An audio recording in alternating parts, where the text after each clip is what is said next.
the American dream of freedom on wheels, an automotive age traveling on time-saving superhighways, Futurama's free-flowing channels of concrete and steel. But these wide lanes of reality actually measure out to just a few miles scattered far apart across the friendly face of our land. We have become the nation on wheels, with more motorized mobility than ever dreamed of before. Though we have the greatest highway system in all the world, it can't carry the mounting traffic of our growing greatness.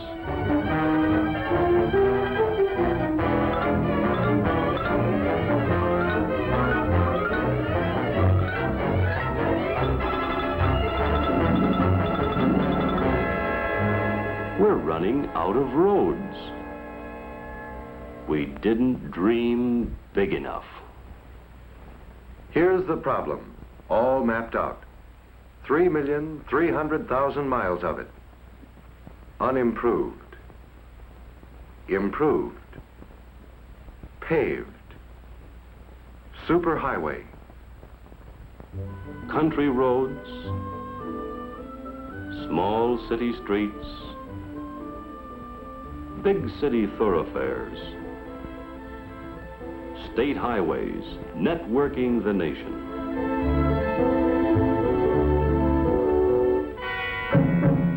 And here's the crisis. 2/3 of the way is now obsolete, worn out, inadequate in width, inferior in condition, capacity, and safety.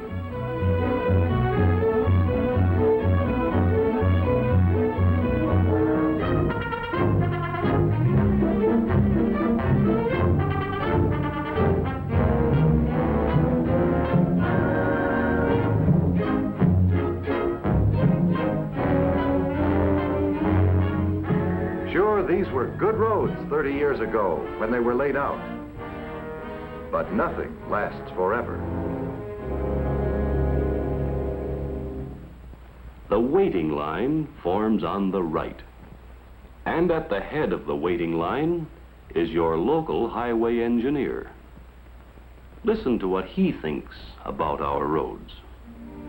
All over the county, our farm-to-market roads are dying of old age.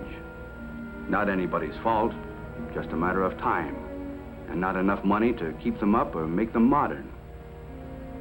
Most were built in the 20s. Along came the neglect of the war years, beat them up and broke them down, and we've been using them more and more ever since. What we need is to invest more money in good new roads, instead of spending so much patching up worn-out ones. What do the people think who must use these roads? Ask the farmer. Sinkholes and washboard, rutted to ruination. And come every spring, the bottoms drop out. And the milk truck driver. We pay for roads, whether we have them or not. Only we pay more for them when we don't have them. Don't have to have hardtop. Gravel's fine when it's treated to keep down the dust. But all the gravel in the county can't keep a road from caving in if a stretch has not been crowned and graded proper for all weather wear.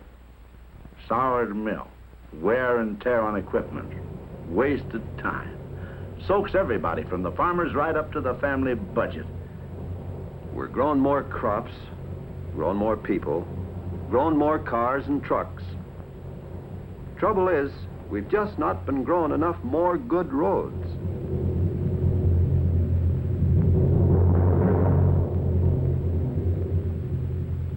And your accident rate rises too, if you don't watch out.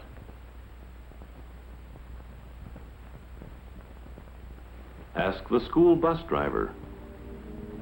Yep, you have to be careful driving the kids over these roads. Sharp curves, soft shoulders, narrow bridges, railroad crossings.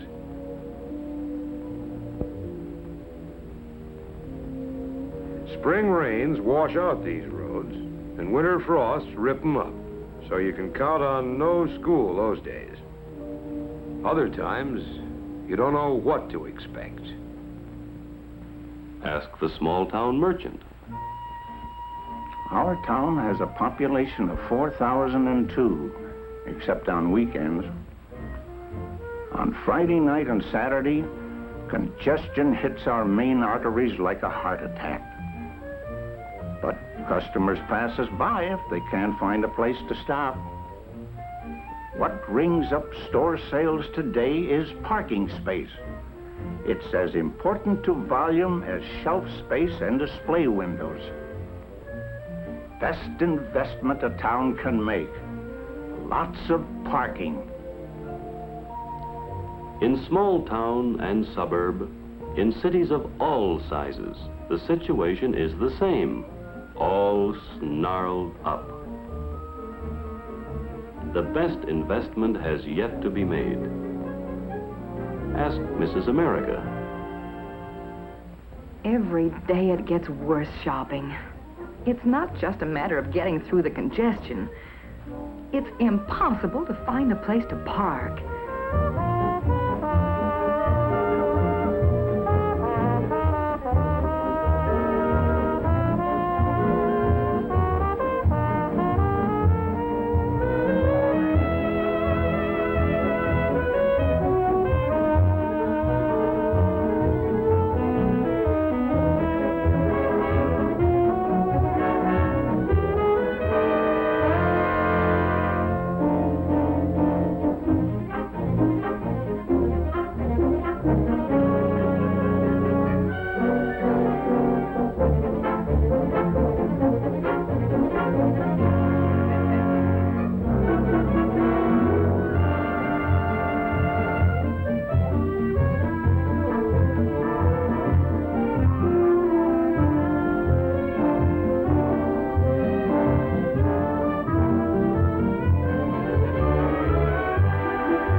Do. Morning and night, around the clock, the sound of our times keeps blasting for a way out of the bottleneck. 3/4 of everything for American families travels at some time on the backs of our 10 million trucks. And what are you planning for dinner, Mother? Here it is. Expensively bottlenecked. Hey, pal, what's the dough? Just keep rooting around. Load and unload, buddy. That's what to do, like a bunch of sheep. With 54 million vehicles on our streets and roads today, 50% more than before the war, by 1975, they say we will be driving 85 million. 5 o'clock, USA. Ah, for the life of a traveling salesman. Late for every appointment. This is the ulcer route.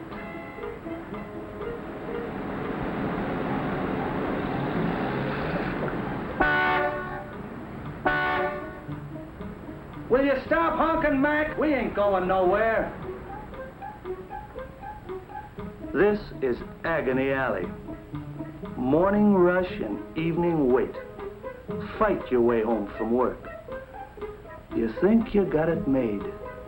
Good job, car nearly paid for. So you get a little home in the suburbs, away from the city smoke, out from the shadows of the factory, into the sun and clean air. Raise a few kids, some flowers and vegetables. The big dream coming true. But it backfires into a pipe dream. Exhaust pipe dream. Every night it takes longer to get home, wasting more time in gasoline. No wonder everybody's acting so nervous. What's a citizen gonna do? What can a citizen do? To help find out, a Better Highways contest was recently conducted. Purpose? Arouse nationwide thinking on how to plan and pay for the safe and adequate highways we need. Highway experts wrote essays, along with tens of thousands of others who already recognize the highway dilemma as one of our nation's most critical problems.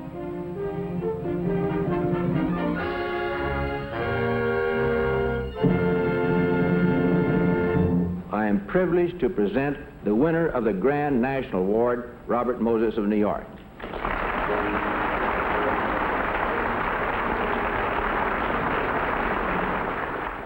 Robert Moses, New York City construction coordinator, is a world-famous highway planner, a man who knows his business.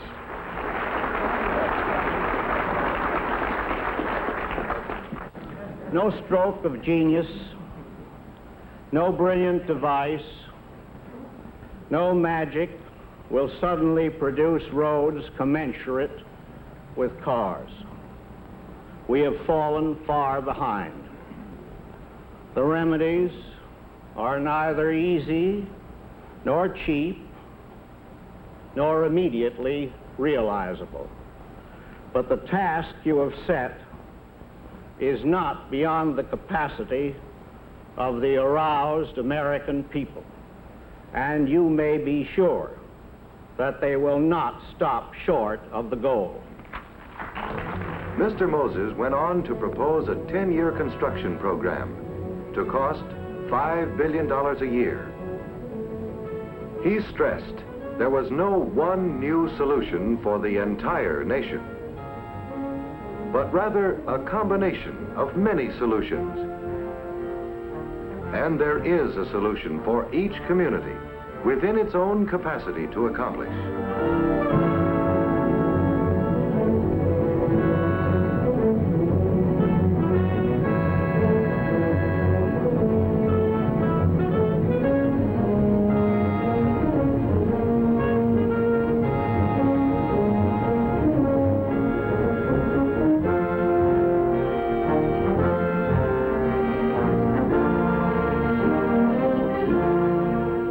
A good parking space is any space, close enough. A good road is any road able to carry its daily traffic flow safely and adequately. And it doesn't have to cost $1 million a mile to be a good investment. Every stretch of farm and factory to market road earns profits for all the nation. And it's just good American enterprise to put part of the profits back in the business. Our road builders now have the know-how to pour miracles of concrete through the air if supported by the proper financing. They can lift traffic up over city congestion with elevated highways raised by an aroused public. The Gowanus Expressway speeds over a densely populated area of Brooklyn without disturbing life below, to deliver through traffic to the underwater tunnel to Manhattan. Connecting from the north, a 4-story street will soon be open, with promenade for pedestrians on top, local traffic on the bottom, and 2 one-way expressways in between. Here is 4-story proof that our modern highway planners, with imagination and public support, can solve our traffic problems.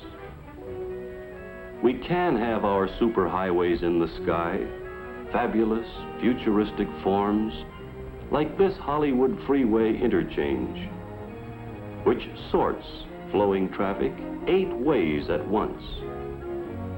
If we start now to give our engineers the go sign, to design dreams instead of detours.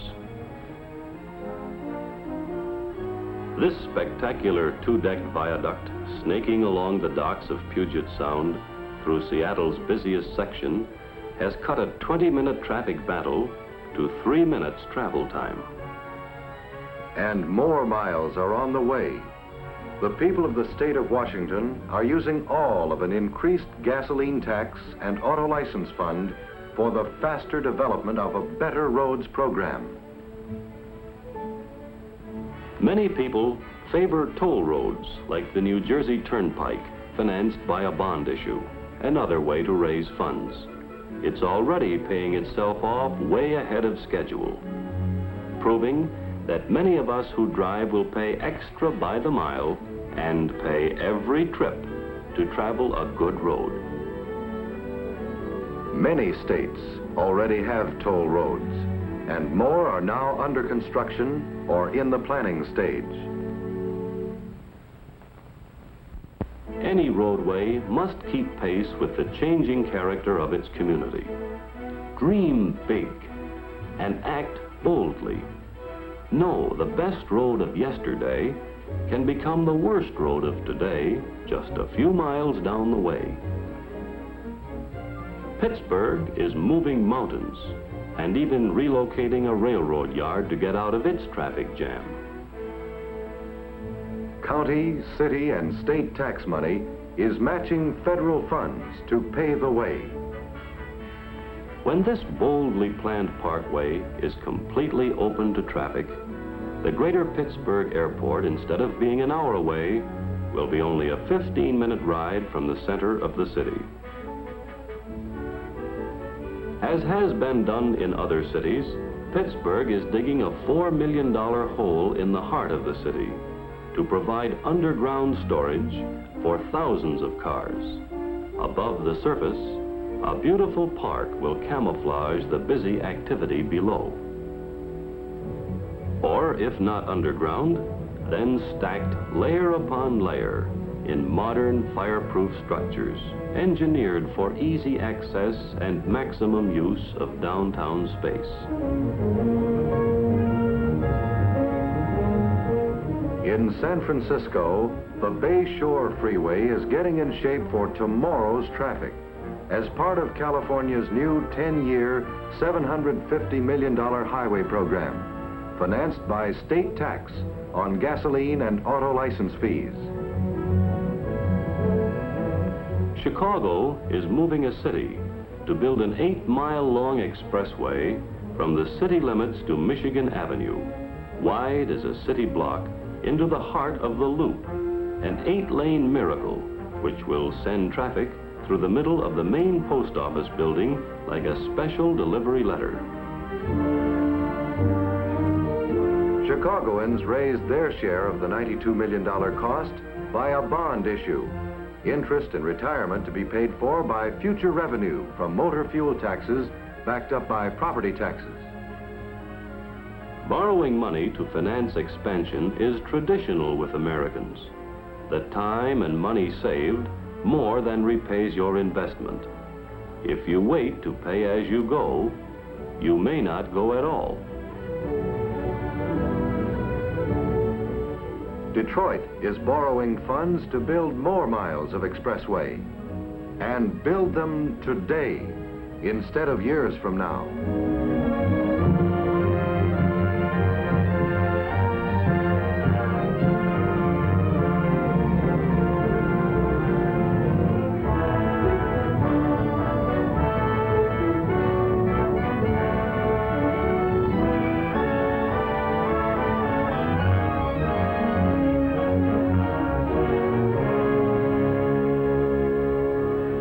Limited access highways without stoplights, cross traffic, pedestrians, left turn menace, and dangerous intersections. Spacious roads of divided lanes where free-flowing traffic can save time, tires, gas, as well as lives. But the way of the green light isn't only on an expressway. The green light must shine along improved neighborhood streets, on the Sunday way to church, and the pleasure drive to water's edge and sun. The go-ahead must be fought for on the side streets. We must fight for it at every crossroad, widening out congested intersections, rounding square corners for the wheels of the automotive age. We must boldly attack bottleneck and traffic jam with left turn lanes and modern interchanges, service roads, and better loading facilities. Free ourselves from the ulcer route and from no place to park. Roads are dying of old age. And come every spring, the bottoms drop out. Yep, you have to be careful driving the kids over these roads. What's a citizen gonna do? Our American dream of Futurama on wheels can come true. Our highway engineers know the way. It's ours for the asking, if we'll ask and pay our way. Freedom of the road is as old as the first man and as new as this moment. Once we fought for it, through forest and river, wild animals